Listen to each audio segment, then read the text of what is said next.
Good morning, Harshit, Bhuneshwar, Ashutosh, Sadhika, Sravani, Tanvi, Bhagyasri, Aditi, Alma, Vishu, Arya, Kalani. Good morning to all of you. Today we are going to continue with our lesson of the keeping quiet, which we started in our previous class. So let's begin. Let's get started with our lesson. We'll continue where we ended in the last class, dear students. So here you are. By the time others join, let me continue with the theme once again, so that you can recall what is this poem all about, or what this poem is all about. Okay, so the poem highlights the need for quiet introspection and mutual human understanding. That is very important. Quiet introspection. As I told you, introspection refers to sitting quietly at a particular place and looking within. Okay, looking within so that we can evaluate ourselves, we can judge ourselves, we can come to a decision as to where we have gone wrong, what we can do to improve ourselves, right? So introspection, is of different types. Okay, like it depends on what kind of introspection you are involved into. Is it for self improvement, is it for something else? Okay, so anyway, the poem highlights the need for quiet introspection. Quiet introspection means silently, okay, and mutual human understanding. So how can you foster mutual human understanding? We can foster mutual human understanding by being sympathetic towards one another, by understanding one another, okay, by understanding the needs of other people, okay, by understanding the suffering of other people. We can develop mutual human understanding. So that is possible only when we are in a position to understand others. So how can we understand others? We can understand others only when we develop kind of empathy for others, only when we develop some sympathy for others, okay, only when we considers others from our point of view, okay, as well as their point of view. Like if we suppose, if you are having a problem and I think on behalf of you, in that case I shall be able to be empathetic towards you, right? So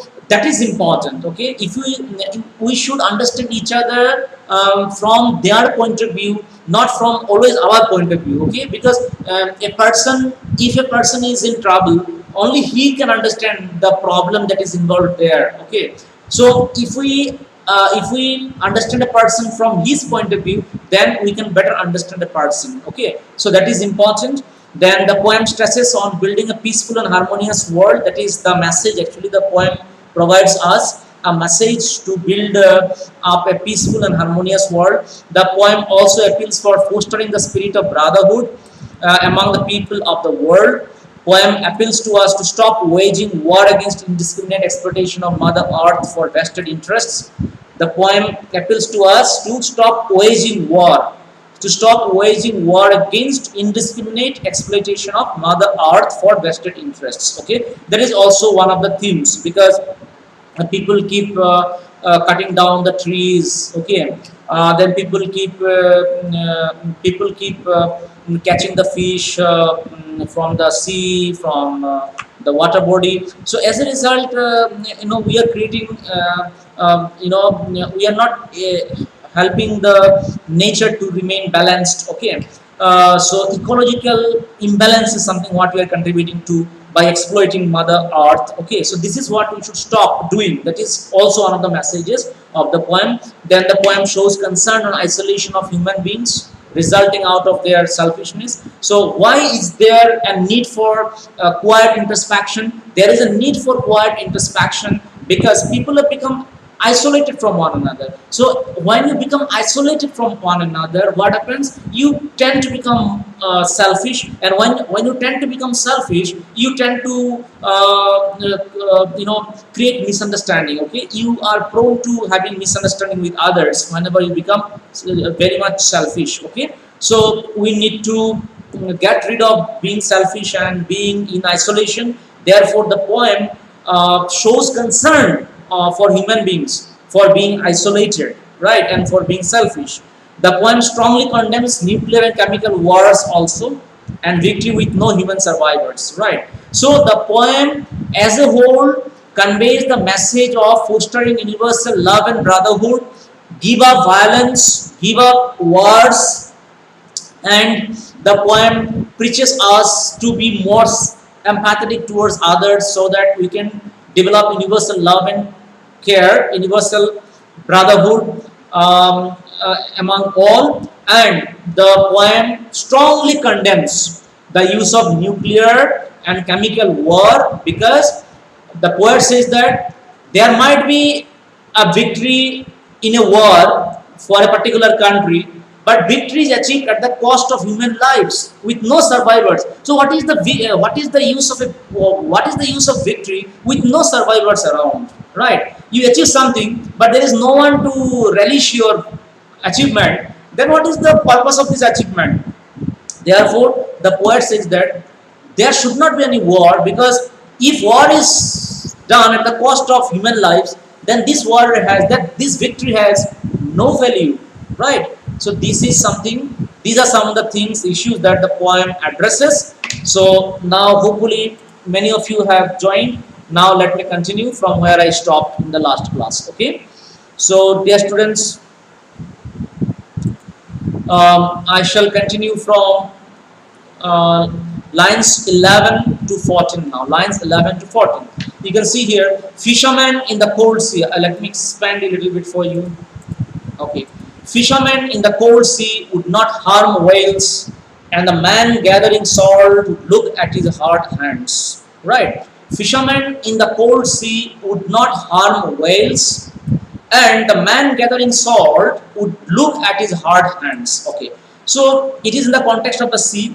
You might have seen fishermen catches fish or whales. Okay, so by not going to their respective workplaces, a lot of people would be saving nature also.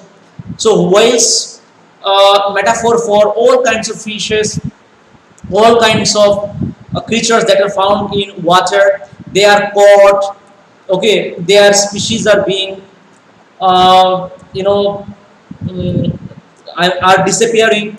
So we are not supposed to catch whales, we are not supposed to catch fish, we are not supposed to catch any creatures from the from water, because in that case we are contributing to ecological imbalance, right? So this is how we are causing damage to nature. So that is what the poet says. If one day people do not go to their respective workplaces, then they will be also saving a lot of species from dying from nature. Understood? Lot of creatures from dying. This is how they will contribute to remaining ecological, or contributing they will be contributing to maintaining ecological balance as well. So that is what the poet says, ki the fisherman will not would not you know harm whales, they will be spared for a day. And the man who gathers salt from the sea, he will also look at his hard hands. Okay, hard hands means here injuries and damage, and the damage salt gathering man causes to his hands. Injuries and damage salt gathering man causes to his hands. So in the process of not going to the sea, in the process of not going to the sea for a day, a fisherman will contribute to maintaining ecological balance in nature, as well as the salt gathering man will also introspect on what kind of damages he has caused to his hard hands, because he has hurt his hands in the process of gathering salt, right? So he shall also be able to introspect, to look within what kind of damage he has done to himself. Hands is a metaphor for himself. Okay, by being mechanical in his work, right? So in that way, whenever he will introspect on the loss that he has caused to himself, and the loss that uh, he has caused to nature, then they will gradually stop doing that, right? So let's go through the paraphrase now. The poet means to say that fishermen on that day would not cause any damage to whales in the sea. Here, the poet is urging everyone not to harm the animals. So, whales is a metaphor for all the animals. We are not supposed to harm the animals. We are not supposed to contribute to the extinction of different species from the face of the earth. Understood? So therefore, we should always look for maintaining ecological balance in nature. We should always look for contributing to maintaining the population of different species on the surface of the earth. We human beings are causing a lot of damage, not only to the flora, also to fauna as well. We are causing ecological imbalance in nature. So if one day they desist from going to their workplace, then they will introspect on such matters, and they can improvise on their own activities and therefore contribute to the maintenance of ecological equilibrium in nature, right? Next, you see, here he cites an example of whales which are being hunted for the purpose of food or trade. Okay, so whales are used for the purpose of, commercial purpose, okay, for food or trade. The man gathering salt would also introspect that in the process of salt gathering, he has caused injuries to his hands. So human beings have become too much mechanical nowadays in the process of acquiring wealth, right? So the poet does not want human beings to be so mechanical to the extent of causing damage to their health, right? We can be materialistic in nature, but not to that extent, not to the extent of causing personal damage, or not to the extent of not to the cost of our health. This is what also the poet warns us. Okay, so people have become too much materialistic nowadays, and they have done damage to themselves as well in the process of acquiring wealth. So that the poet discourages people. Okay, so by introspection, by keeping quiet for some time, by taking a day off from their workplace, the people will have plenty of chance to introspect and will come out with a workable solution to their problem, right? Next, metaphorically speaking, it means that in the mad rush of for human beings to attain material things, they have caused damage to their health. Therefore, the poet urges the readers, or urges the listeners, readers all across the globe to to take personal care as well. Okay, to take personal care as well, and not to contribute to ecological imbalance. Okay, otherwise you can see the outcome of man's interference with nature, global warming, climate change. These are some of the after effects of man's playing with nature, right? So this is what the poet discourages in this poem. Next, you see, those who prepare green wars. So if you have any query from what I have just taught you, you can text me. I'll answer your query and then I'll pass on to the next stanza. So do you have any query, dear students? You can text me quickly before I pass on to the next stanza. So text me your concern if you have any of the words, sentences, or concept that you haven't understood of what I've just discussed with you. You can text me. That is from lines 11 to 14. Do you understand hard hands? Do you understand man gathering salt? What does salt refer to here? What does hard hands metaphorically represent here in this poem? Okay, thank you, Mansi. So I will go ahead. It seems you don't have any query at the moment. Okay, so let me go ahead with my explanation. Okay, so dear students, always try to remember that whatever the poet writes, he wants to sensitize the people, right? In earlier days, there was no media like television, radio, internet. So that was the only medium of reaching out to people. Literature was the only medium. That is how they have sensitized people. But now there are plenty of sources to sensitize people. You have podcasts, you have YouTube, you have internet, you have a lot of websites. There are many ways to reach out to people, right?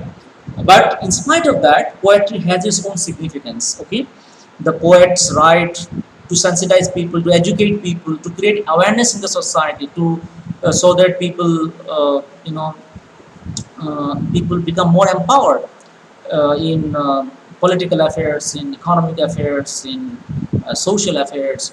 Understood. So this is what is the purpose of writing this poem. Okay, and he is a Nobel laureate. Remember, he is a Nobel laureate. He is a very renowned, international renowned poet. Right. So his concept is also difficult, but it's not as difficult as it appears to be in terms of its structure in the poem. I made it lucid for you, I suppose. So even after that, if it is difficult for you, let me ask question. Okay. Then let us move on to lines 14, I suppose 15 to 21. Those who prepare green wars, wars with gas, wars with fire, victory with no survivors, would put on clean clothes and walk about with their brothers in the shade, doing nothing. So, what does green wars refer to? Green war refers to, it's a metaphorical term, literary term you can say, which refers to people's waging war against nature. How do people wage war against nature? By deforestation, okay, by playing with nature, commercialization of areas which are included in forests and other places. Okay, so people have contributed to deforestation for human settlement, for commercial purposes, for setting up plants, industries. So this is how they are creating war against nature. By damaging nature, they are creating war against nature. So this is what is the meaning of green.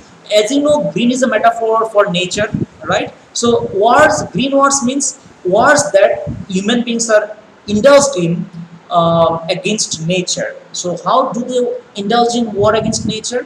They indulge in war against nature by cutting down trees, by setting up industries, by setting up township, a lot of things, like by contributing to the growth of cities, vehicles. So there are vehicular pollution, industrial smoke. This is, there are so many ways in which they are polluting this beautiful, the health of beautiful earth. Okay, so that is why in class 11 you might be recalling, you've gone through one lesson called the alien planet. It was a wonderful lesson to sensitize people against global warming and population explosion. What happens when population is exploded? What happens when global warming takes place? So this poem is thematically related to that lesson actually. Okay, so as you studied in class 11 alien planets, you will be able to better understand this poem as well from that perspective. So green wars is something that the writer of alien planet has also talked about. Okay, now let us move on to what is wars with gas and wars with fire. So wars with gas refers to chemical war, chemical war. And nowadays you might have also understood biological war has also started, like coronavirus. Okay, so likewise there are a lot of ways in which panic can be created among the nations. Okay, so chemical war, nuclear war, then biological war. There are different types of weapons available. Cyber war, cyber attack is taking place by sending the, all these spamware, all these. So you might be knowing there are a lot of ways in which damage can be done, not only to the lives of human beings, lives of property, lives of the nature, and also lives of the data. I mean, you can say people are causing damage to the servers of different companies nowadays. You might have heard about. So cyber attacks are taking place. Okay, so there are different types of attacks are taking place. So that is why we sensitize even the younger generation to be very much careful about phishing emails and all that. Do not click on the suspicious links that comes on your email. Do not click on any suspicious SMSs link. So we've got to be very much careful about all this so as to keep our data as well as our things protected. Okay, so then dear students, wars with gas means chemical war, wars with fire means nuclear weapons. So the poet says that those who are waging war against nature, those who are indulging in chemical and nuclear war, those who are concerned about waging such kinds of war against other countries, of course they achieve the result, they achieve victory. But what is the significance of that victory when there is no human population left out on the face of the earth? You get victory but no survivors. What is the significance of this victory? So that is why the poet condemns nuclear and chemical wars vehemently. Remember, this poem was written in the context of the Second World War, which took place in 1939. So the poet is sensitizing people against the ill effects of chemical and nuclear war. He said, what is the purpose of a victory when there is no survivor on the face of the earth? Who will enjoy? Who will enjoy the fruit of victory when there is no human beings left on the earth? Therefore, he vehemently protests against all kinds of violence, including chemical and nuclear war. Then last three lines are a bit difficult for you, so I'm trying to make it lucid for you. See here, he said that clean clothes. So those people will wear clean clothes. What does clean clothes refer to here? And walk about with their brothers in the shade, doing nothing. Would put on clean clothes and walk about with those who are the perpetrators of war. Perpetrators means those who encourage wars. Those who are the perpetrators of war, those who encourage war, those who are involved in wars, they would also put on clean clothes. Means they will also desist from or they will also stop from indulging in any kind of war on that day, because they will be staying back at home on that day. So therefore, they will be putting clean clothes, and they will also think about their brothers, the people of their neighboring countries, or people of the other countries. They are referred to as brothers here. Okay, brothers here. So it's a brother is a metaphor for universal love and brotherhood, right? So whenever these perpetrators of war will not be engaged in war for a day, they will be putting on clean clothes. Metaphorically speaking, they will be thinking of the good of other people in neighboring nations, or might be nations all across the globe. So they will develop, as a result of introspection, they will develop brotherly feeling with people of other nations. So that is why the writer says that even those perpetrators of war would also put on clean clothes on that day, because they will not be indulged in any kind of war on that day. They will put on clean clothes, they will stay home, they will stay in introspection, and then they will develop brotherly love with one another, right? Let's find out clean clothes here fostering universal brotherhood as a result of introspection. So let's go through the paraphrase now, dear students. In these lines, the poet has become optimistic or hopeful while imagining a situation when even those who wage war against nature, indicated by green wars, and those who indulge in war with chemical and nuclear weapons of mass destruction will also foster the spirit of brotherhood. Will also foster the spirit of brotherhood. Okay, those who indulge in war with chemical and nuclear weapons of mass destruction will also foster the spirit of brotherhood. Will also foster the spirit of brotherhood. They will give up the spirit of animosity for fellow human beings. Okay, so as a result of introspection for a day, they will give up being selfish, and gradually they will develop universal love and brotherhood for the fellow human beings. Okay, this is how they will foster universal spirit and brotherhood. They will develop brotherly feeling with others and live amicably in peace and harmony. Okay, they will shun violence, they will not resort to war, and they will live amicably in peace and harmony. So this is the offshoot, you can say offshoot or outcome or after effect of being introspective in nature. They will develop towards the end of the day. They will develop universal love and brotherhood. So, any query from these three lines that I've explained you? You can text me if you have any query before I proceed on to the next few lines. Lines 15 to 21. Okay, from these 6 lines, do you have any kind of query, any word or any concept that you didn't understand? You can text me.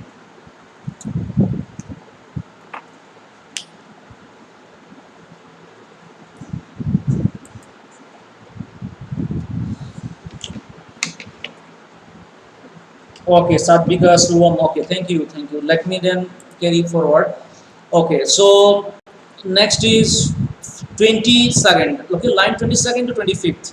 What I want should not be confused with total inactivity.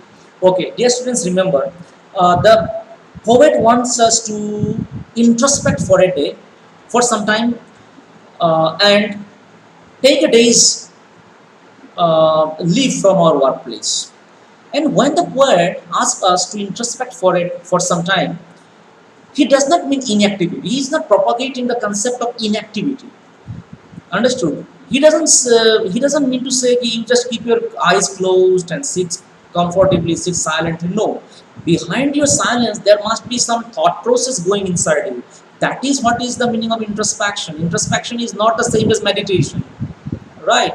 Interest meditation is involved in introspection, but in introspection, if you just keep quiet and don't think anything, that is not introspection. Introspection means there must be some mental thought process going on inside. Okay, you must be thinking something about, okay, you must be thinking something deep within, so that you come up with a workable solution. That is what is introspection all about. That is why the poet says that what I want should not be confused with total inactivity. If you just keep your eyes closed and sit silently and do not think something constructively, or do not think something what is meant for introspection, then it will be deemed as inactivity. So the poet says that it should not be deemed as inactivity. Your out of your introspection, some positive outcome should come out.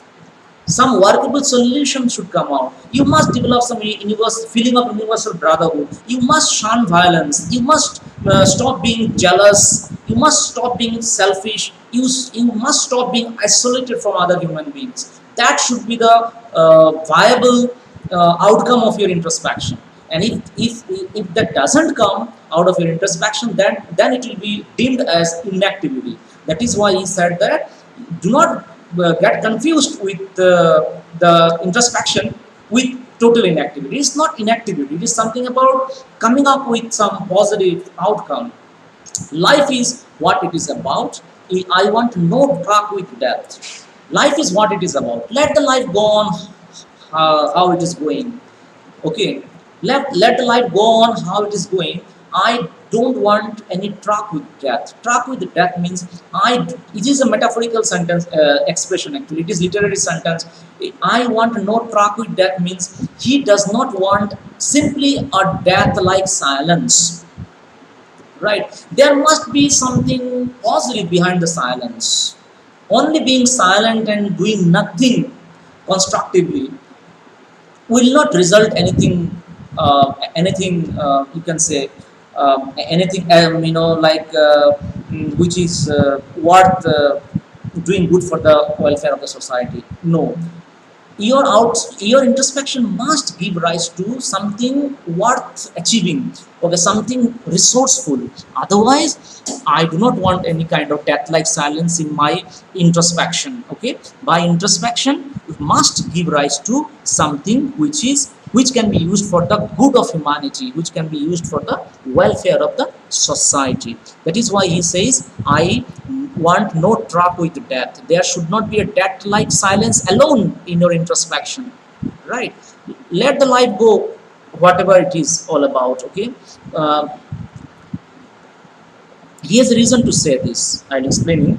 First of all, let's go through the paraphrase of these lines. The poet means to say that what he wants is not suspension of all activities during the process of remaining silent.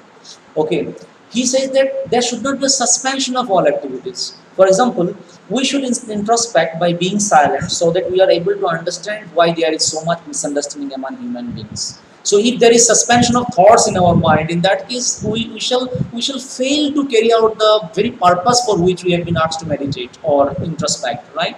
Therefore, there should not be any suspension of thought from our mind. That is what he says. Okay, next. To bring all activities to a halt is only to facilitate introspection. Okay, so why is the poet asking us to bring all activities to a halt for a day? Why? So that we can give some time to ourselves. Human beings have become so much mechanical that they don't have time enough to spare for themselves, for their self progress, for their for introspection. They have no time. They are so mechanical. They go to work, play, come back, feel tired, eat and then sleep. They don't have any time to introspect. They don't have any time to spare for themselves, for their upliftment. That is why the poet says that, that is why the poet asked everyone to take a days off from the workplace, so that they will have plenty of time for it on that day, so that they can introspect. That is why he said to bring all activities to a halt is only to facilitate introspection. Understood? Otherwise, he is not in favor of bringing activities to a halt. Understood? Or bringing activities to suspension. No, he has done it just for a day, so that people are able to spare some vital time on themselves. Okay. uh, Next, life is on an ongoing process. Life is an ongoing process, and humanity should move on. Okay, life is an ongoing process. It must go on and on and on. There is no point in, like, life doesn't stop. Life goes on and on. So therefore, we must find out some time for ourselves. Okay, out of this hectic schedule, mechanical lifestyle, we must be able to squeeze some precious time from the hectic schedule of our life, so that we can spare time on introspection and self growth. Only then we shall understand others. Only then we shall understand the problem of other people. We shall only be able to be empathetic towards the cause of other people, and only then we shall shun violence. Okay. Okay. So now I think I should stop here, dear students, because lines 26 to 32 is a very difficult stanza. It requires at least 15 to 20 minutes for me to explain it. So I'll put it for the next class. Okay. Next tomorrow I shall be able to wind up this poem. I suppose it's a bit long poem, and I'm going a bit slow because otherwise it will be difficult for you to understand. Each and every paragraph is relatively difficult in comparison to other poems. So anyway, thank you so much, dear students. Please text me P, and then you can log out from YouTube. Thank you so much for staying with me all throughout, and please do some activity also. Okay, like writing skill you do. Writing skill you should practice sometimes. Writing skill has sizable percentage in your examination, like around 30 marks allotted for the writing skill. So you should start practicing your writing skill. I shall give you one or two tasks on Google Classroom. Please do check out in the evening, and please upload the task after you finish it off. You make two notebook. One is for literature, another is for writing skill and reading skill as well.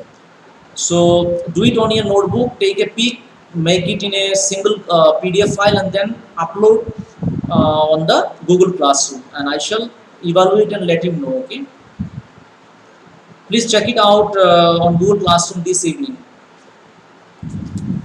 Okay, thank you all of you. Bye bye.